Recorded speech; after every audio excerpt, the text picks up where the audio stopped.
Our keynote speaker, Dr. Tim White, is an exemplar of what it means to be a research scientist, educator, and innovative, compassionate, and effective administrator.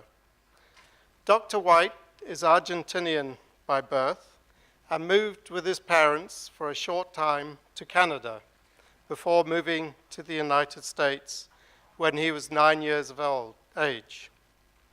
He was the first member of his family to go to college. He obtained a Bachelor of Science from Fresno State, a Master of Science from Cal State Hayward, and his PhD from UC Berkeley.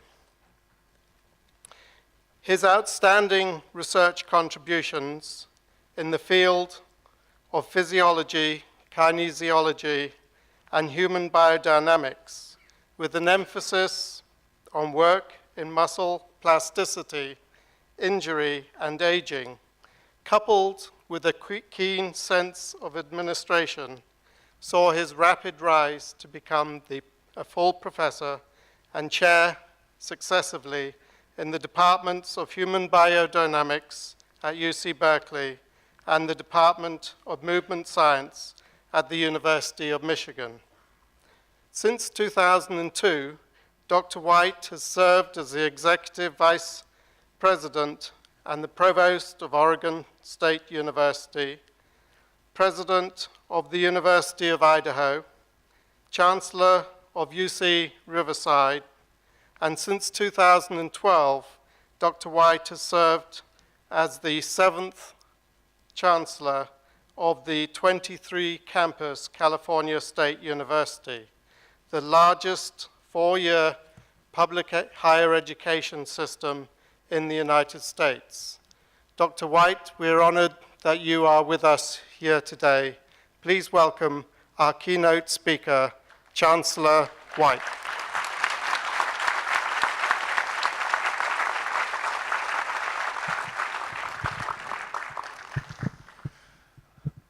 Well, thank you, Dr. McPherson. I'm particularly grateful to be here today and to be on the dais following Mr. Ramirez.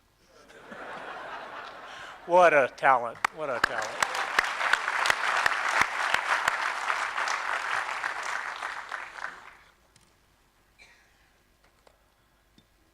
Chancellor Modica, Patrick Adams, to the Prime Minister Mitchell, to the students and faculty and staff and alumni, to the distinguished guests and the community leaders, to the Olds family, good afternoon. It is really a distinct honor for myself and my wife Karen to be with you today. You know, I've prepared some comments, President Olds, but as I listen to those who spoke in front of me, the way I see it is the staff love you, the students love you, the faculty loves you, the alumni loves you, Grenada and its government loves you.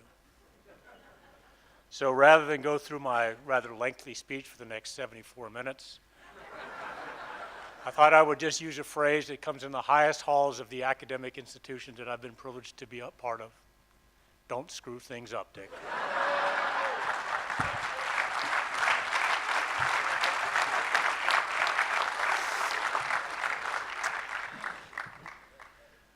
Thank you very much.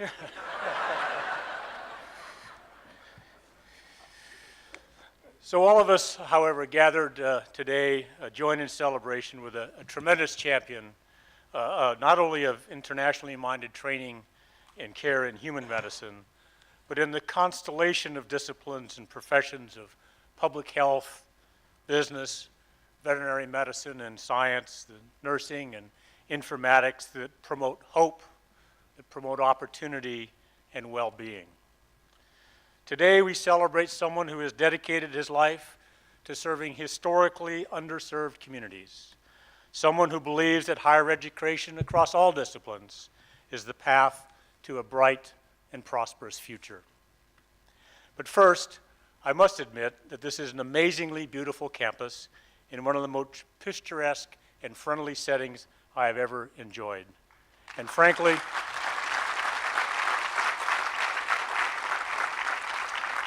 And frankly, President Olds, I'm a little envious. President G. Richard Olds, that has a great ring to it. Having known Dick for the past decade, I can tell you that he is a person who will give his all to this role, to this university and community, and to your students. In fact, when I was invited to speak on behalf of my friend and colleague, there were so many things that occurred to me about how uniquely qualified and suited Dick was to this role that it was a challenge for me to decide where to begin. So it seemed that the beginning would be a great place to start. For Dick, higher education is part of his DNA, a proud family legacy. And after this next story, you'll see where Dick gets his passion for justice and his steely resolve. Dick's father, Glenn Olds, was president of Springfield College in Massachusetts in the 1960s. And in 1964, that campus took the then controversial action to invite Martin Luther King Jr. to speak at commencement.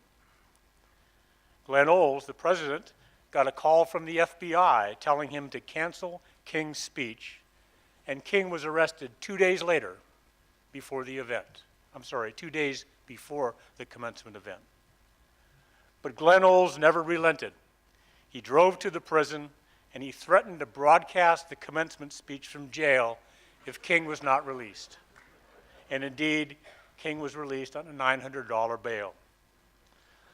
Dick, still a kid at that time, realized something was up when he had to give up his room to an unexpected house guest. The next day, he came down to breakfast to see the United States' greatest civil rights leader sitting at their family table. In the circles of life that mark our journey on earth, we will be hard-pressed to find a more poignant moment than to note that today, President Olds' investiture is occurring on the occasion of Martin Luther King Jr.'s birthday.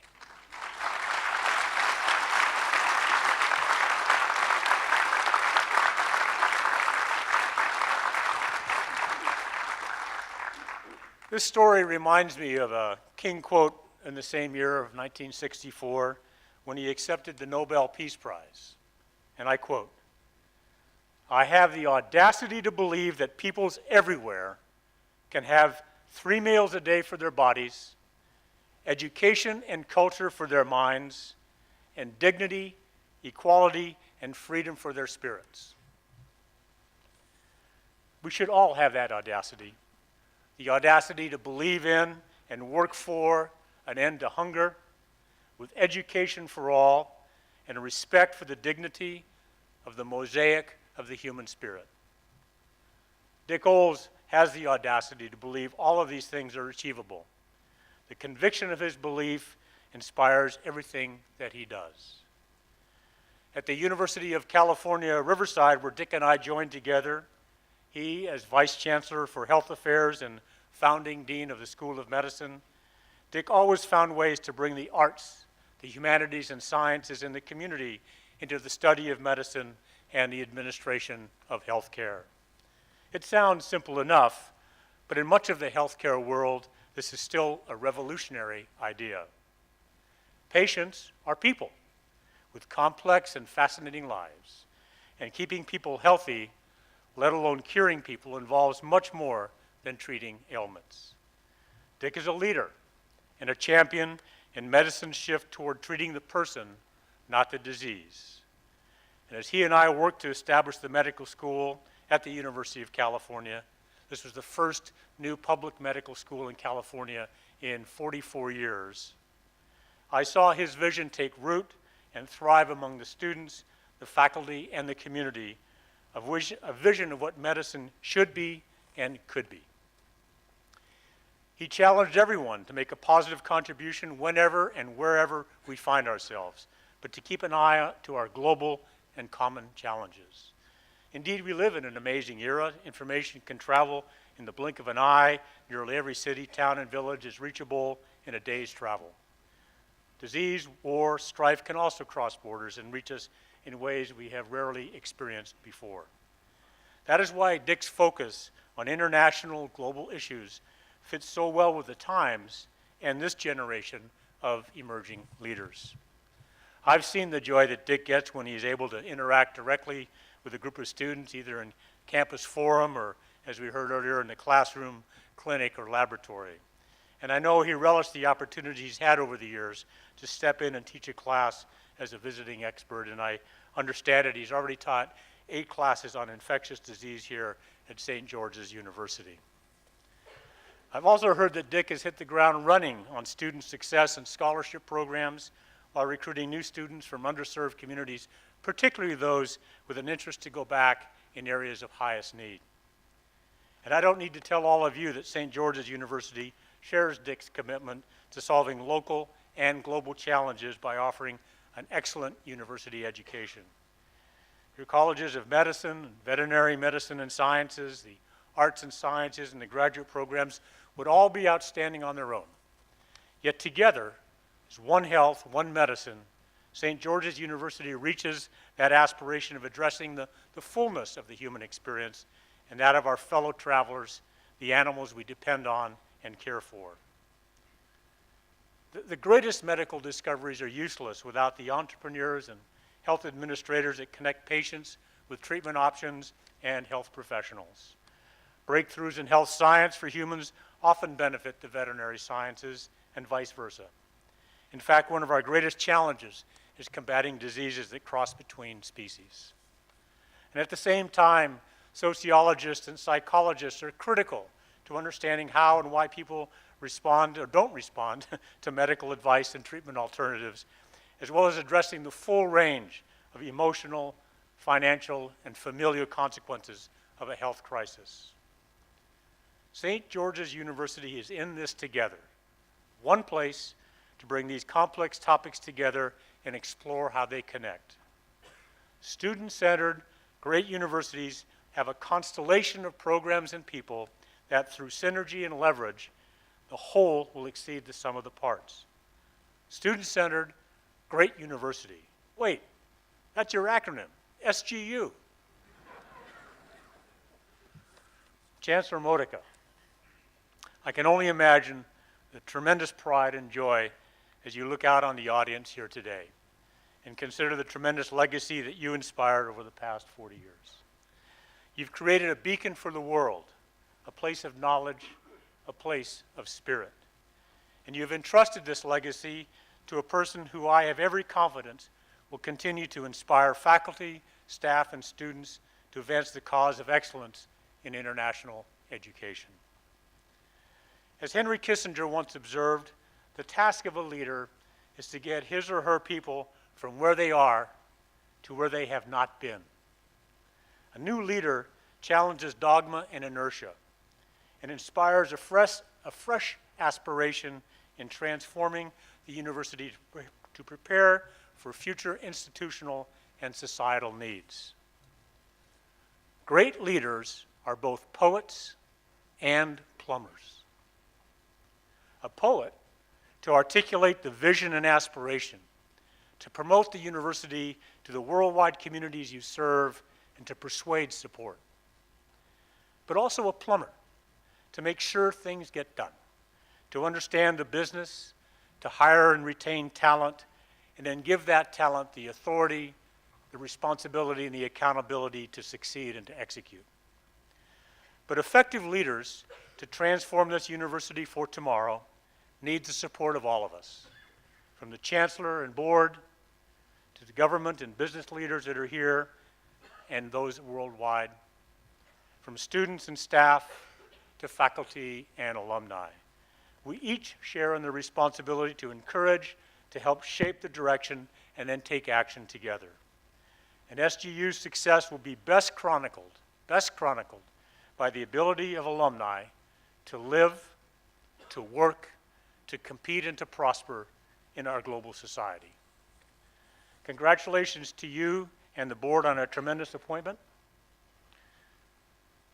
And as I see my wife here, I have to stop and think for a moment as well that Karen is my best friend and my confidant and my inspiration. And I know there is someone here to whom Dick will turn and rely on whatever the challenges that come up, and that person is his wife, Jackie. You know, campus president is a tremendous and demanding job, and it is our spouses, our families, and the loved ones that make this possible. So Jackie, thank you very much.